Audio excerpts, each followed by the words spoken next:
In the quiet town of Northwood, a young girl named Lily receives an unusual birthday gift. It wasn't the latest digital gadget or a coveted toy.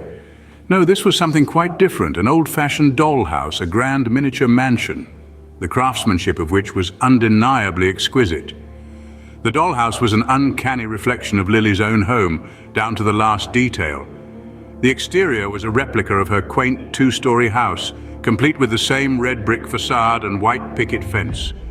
Inside, the rooms were arranged in the exact same layout as her house.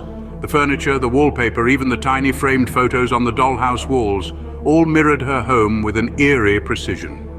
The dollhouse was a marvel, a curiosity, a thing of beauty, yet there was something unsettling about its exactness, its meticulous replication of her home. Little did Lily know, the dollhouse was a harbinger of strange and eerie events to come. As Lily began to play with her new dollhouse, she noticed some unsettling similarities.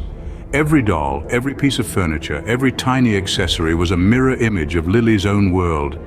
It was as if her life had been shrunk down and packaged neatly into this quaint little dollhouse. The dolls, they were not just any dolls.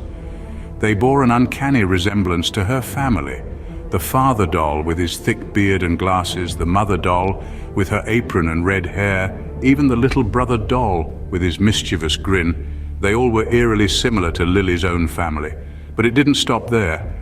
The clothes that these miniature people wore were exact replicas of the outfits Lily's family had worn the previous day. The father doll was dressed in the same blue sweater and khaki pants her dad had worn to work. The mother doll wore the same floral dress her mum had worn to the market. And the little brother doll, he was in the same striped pajamas her little brother had slept in.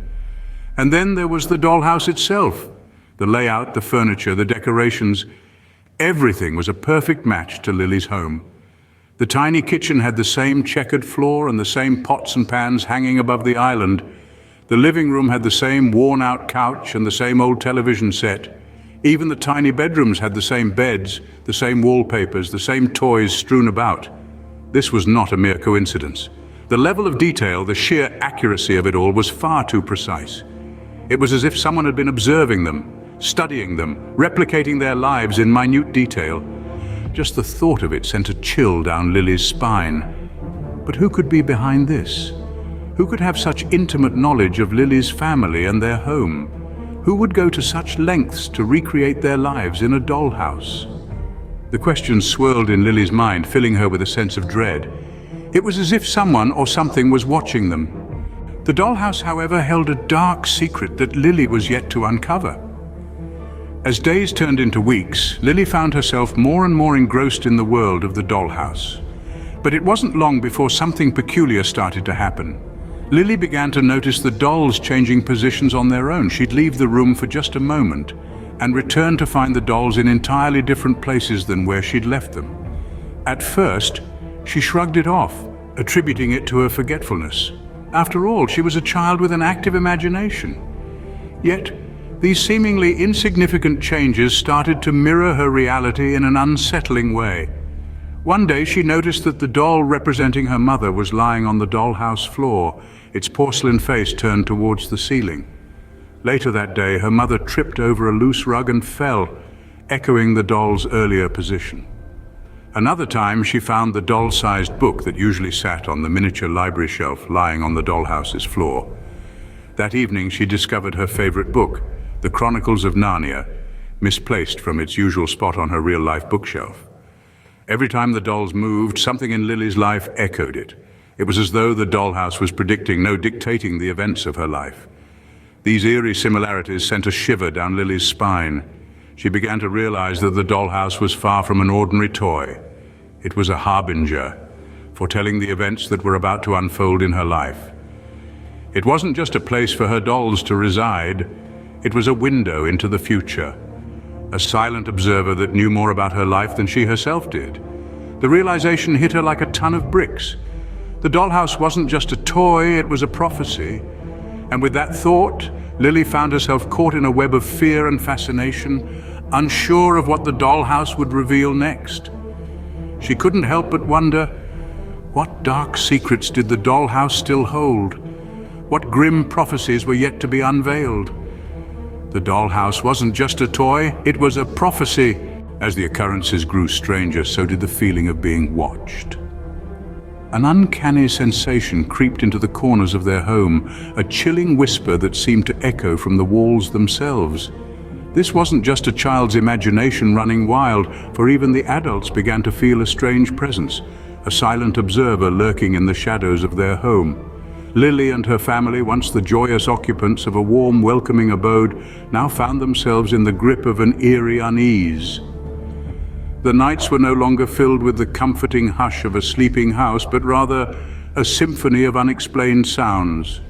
The soft creak of a door, the faint rustle of curtains, the distant clink of a dish, all when there should have been nothing but silence. Objects, too, began to display a disconcerting tendency to relocate themselves. A cup left on the kitchen counter would mysteriously appear on the dining table. A book, carefully placed on a shelf, would be found open on the floor. Each incident in isolation could be shrugged off as forgetfulness or a trick of the light, but together they wove a tapestry of unease that was impossible to ignore. And then there was the dollhouse. Oh, that dollhouse, its miniature world had started to mirror their own in ways too precise to be coincidental. A doll would be found in the exact spot where Lily had placed her teddy bear.